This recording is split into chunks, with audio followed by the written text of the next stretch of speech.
I have been, as you know, if you follow me, experimenting with Shrinky Dinks, and I've been focused on mostly fruits and vegetables.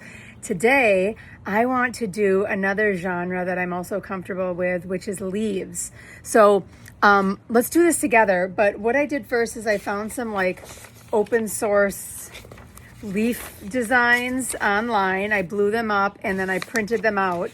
And what we're gonna do is take Shrinky Dink paper and, hold on, Shrinky Dink paper and acrylic markers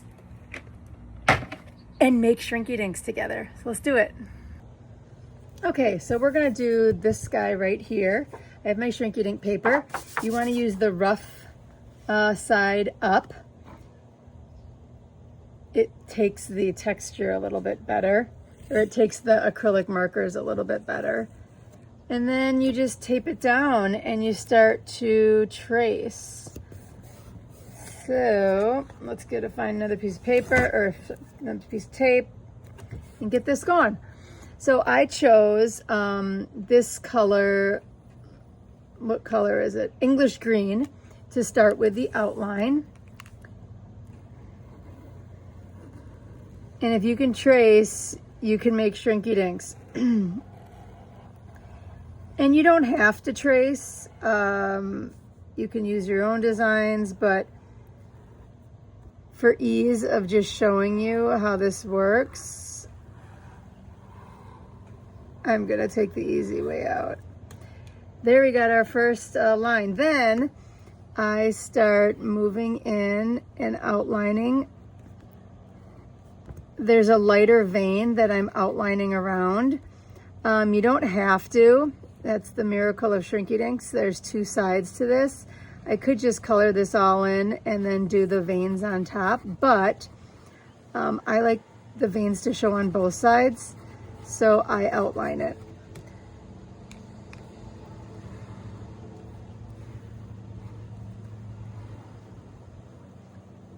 And this is a great project when you really don't have any ideas of what to paint or draw. You can just trace things and get the feel. There's no shame in tracing.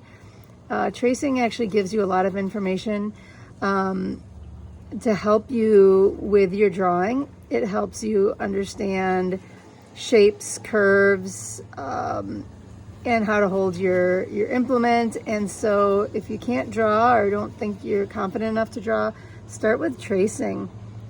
There's a ton of value, and you got to start where you're at, right?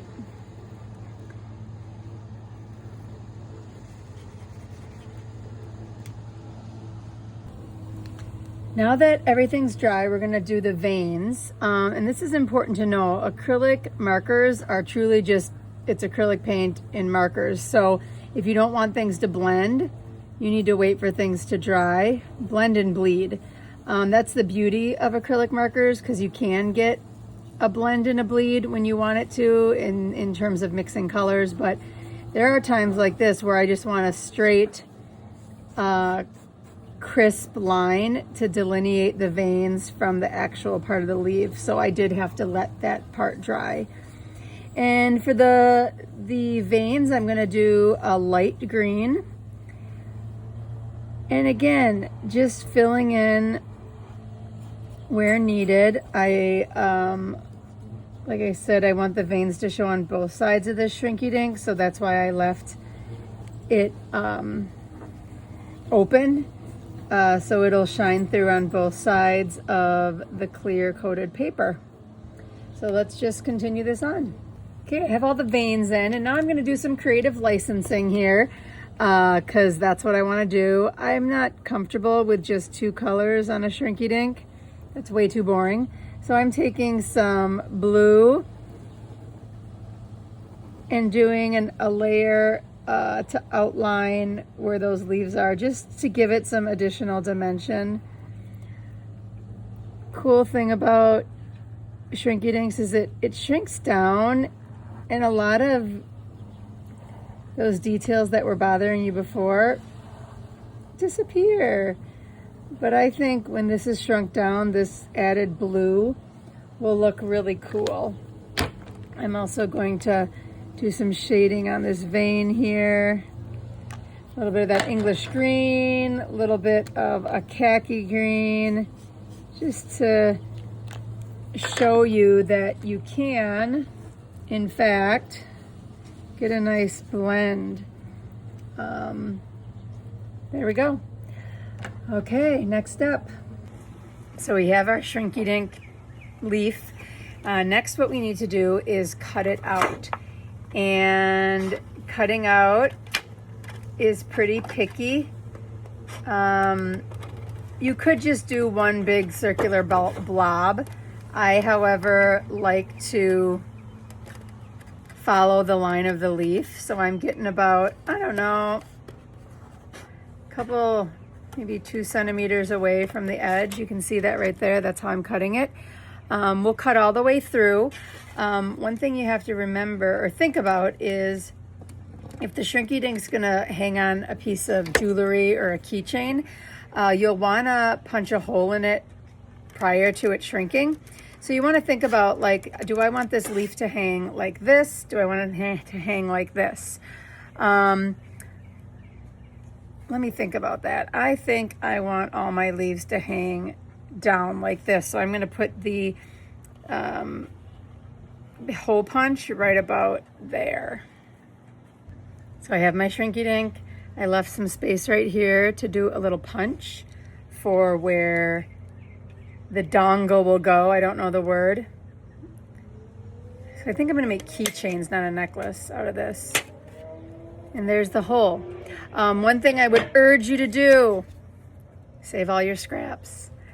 These scraps can be used for future Shrinky Dinks, so when you position your item, make sure it's to the top left or top right so you have lots of scraps left. Let's get this into the oven. So we have set our oven to 350. We have a little jelly roll pan lined with some parchment paper. We're gonna put our Shrinky Dink right on here. And we're gonna put it in there for about 30 seconds to 1 minute. We'll watch it. Okay, let's get it in.